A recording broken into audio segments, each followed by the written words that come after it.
আসসালামু আলাইকুম, শুভ সন্ধ্যায়। আশা করি সকলেই ভালো আছেন।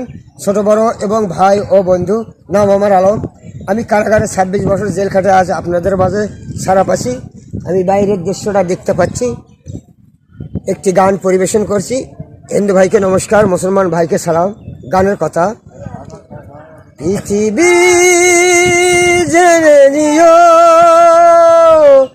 আমি হতে চাই সবারই প্রিয়, কণ্ঠে তুলেছি সুর দিব উপহার। এ গান আমার, এ গান আমার, এ গান আমার, এ গান আমার। পৃথিবী জেনে নিও আমি হতে চাই সবারই প্রিয়, কণ্ঠে তুলেছি সুর দিব উপহার।